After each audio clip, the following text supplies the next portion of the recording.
इस बार 10 साल के बाद एक नई बोलते ना शख्सियत तो वही है, लेयर्स कुछ अलग है, फैमिली वही है। स्टोरी ससुराल गेंदा फूल सीजन 1 में आपने देखा होगा कि किसी एक किरदार के बारे में ये कहानी है नहीं। गेंदा फूल अलग अलग पंखुड़ियों से एक पूरा फूल बनता है। ससुराल गेंदा फूल किसी एक पर्सन की कहानी नहीं है। हालांकि हम ये सीजन की शुरुआत कर रहे हैं जय की शादी के उसके बोलते ना इसके हम लोग ने ये टॉपिक उठाया जय की शादी, क्योंकि आपने प्रोमोज में देखा होगा कि सुहाना भी उसे कह रही है सुहाना कहाँ जा चुकी है, क्या रहस्य है, सुहाना क्यों नहीं है लाइफ में।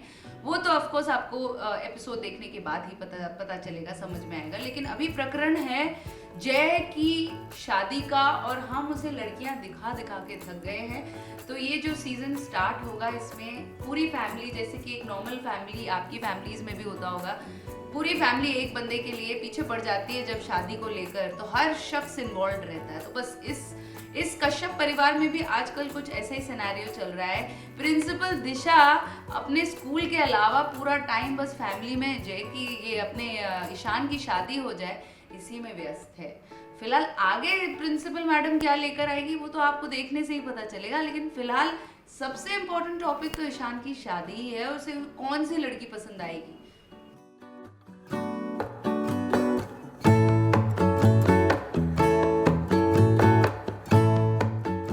9 साल नहीं, 10 साल बाद। एंड इन 10 सालों में हमने मिलना जुलना बंद नहीं किया।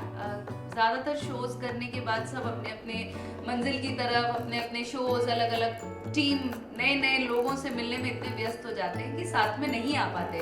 बहुत बड़ी बात यह है कि इतने सालों के बाद भी हमने मिलना जुलना बंद नहीं किया।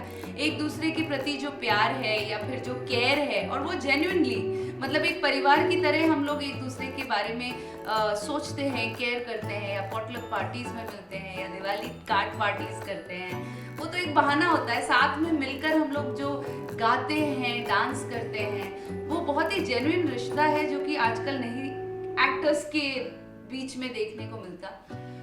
और वही सिलसिला जो हमने कंटिन्यू किया उसकी वजह से आज भी हम एक दूसरे से बहुत जुड़े हुए हैं। तो ससुराल गेंदा फूल 2 के मोड़ के बाद जब हम रीडिंग में थे तो ऐसा बिल्कुल नहीं लगा कि हम कुछ अलग कर रहे हैं, कि ये क्या हो गया, क्योंकि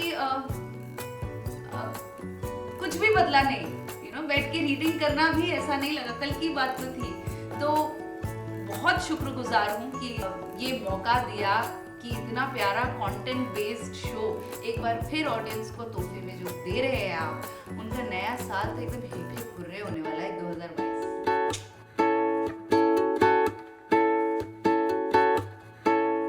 नए लोग अमूमन सारे जो जितने टेक्नीशियंस भी थे या स्पॉट भी थे, सब लोगों को ना ऐसा पिक किया है, सब वही है रिटेन किए हुए इतने साल बाद। इतना खुश मतलब मैं इतनी खुश हुई, यहाँ देखो अरे दादा, यहाँ देखो तो अरे दीदी, आप इतने सारे लोग जो जुड़े हैं वो वही हैं जो पीछे छूट गए थे। एक जमाने में ऐसा होता है ना, कुछ ग्रुप्स साथ में काम करते हैं तो आप उनको बार बार नहीं मिल पाते हो, लेकिन इतने सालों के बाद वो टीम जो एक टीम थी वो वापस से वही टीम होना, ये मिरेकल है।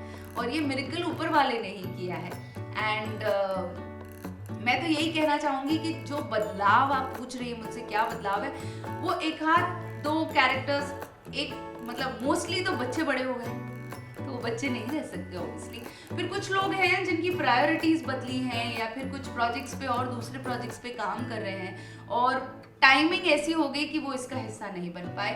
और एक आध मोस्टली तो यही है कि 10 सालों में बच्चे बड़े हो जाते हैं, तो आप वो चेंजेस देखेंगे इसमें। बाकी सब किरदारों को तो रिटेन किया ही है। मैंने अभी बताया आपको कैसे टेक्नीशियंस और हर एक छोटे से छोटा, बड़े से बड़ा कॉर्नर, सेक्शन, सेक्टर, सब लोगों को मतलब साथ में लेकर आए हैं। And it's beautiful.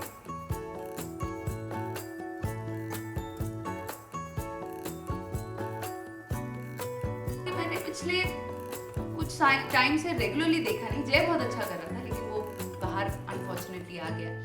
एंड देखिए, ऑडियंस को एंटरटेनमेंट देखना है। अगर कहीं पे आप चूक जाते हो और आप अपने पर्सनल इमोशंस बीच में ले आते हो, मतलब ऐसे तो कहा जाता है कि प्ले रियल, लेकिन आप नहीं रियल हो सकते, क्योंकि रियल रहना मतलब आप हमेशा तमाशा क्रिएट तो नहीं कर सकते, आप हमेशा सिचुएशन नहीं क्रिएट कर सकते।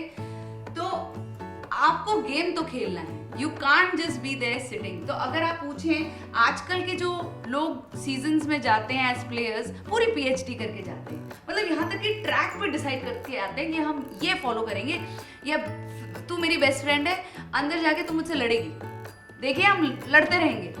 तो आई थिंक इट इज अच्छा हो गया है यार। पहले कैसा होता था, आपको नहीं पता होता था, आप बहुत लॉस्ट होते थे, तो अब लोग डिसाइड करके आते हैं। तो आप मुझसे पूछे, मुझे तेजस्वी और करण का बड़ा क्यूट लग रहा है, इट्स नाइस, मतलब कितना जेन्युइन है भगवान जाने, बट इट्स नाइस दैट उनका ये रोमांस और ये जो एंगल है ये बड़ा एंटरटेनिंग है। और देखिए ना रिजल्ट्स, दोनों अभी भी अंदर ही हैं, तो आप पसंद कर रहे हो ना वो, बस all that matters is this only कि आप गेम में बने रहें, वो है।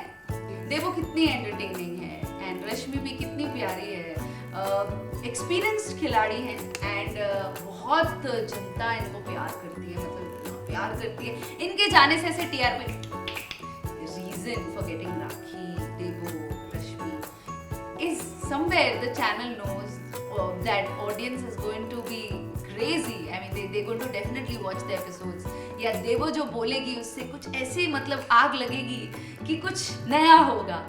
तो ऐसे लोग चाहिए जो बिग बॉस में और थोड़ा चटपटा तड़का ऐड कर सकें, and I am very very happy that these guys are there. हर सीजन में बुलाना चाहिए to add the masala, to add a little you know fire cracker to it. Diwali तो चली गई, न्यू ईयर्स आ रहा है, तो न्यू ईयर्स का धमाका करने ये तीनों गई है अंदर, अच्छी बात है, मज़ा आएगा। फैंस के लिए मैं I want to tell all my fans कि मुझे आपने इतना हमेशा प्यार किया है। ससुराल गेंदा फूल 2 शुरू होने जा रहा है, कृपया देखें और इत्मीनान बनाए रखें, क्योंकि बहुत सारी अच्छी अच्छी चीज़ें उसमें और भी आने वाली हैं और हमें आपका प्यार चाहिए, मुझे स्पेशली, ताकि मैं और अच्छा और आपको हमेशा ऐसे ही एंटरटेन करती रहूँ। So thank you for loving me, thank you for being there. आप हो तो मैं हूँ।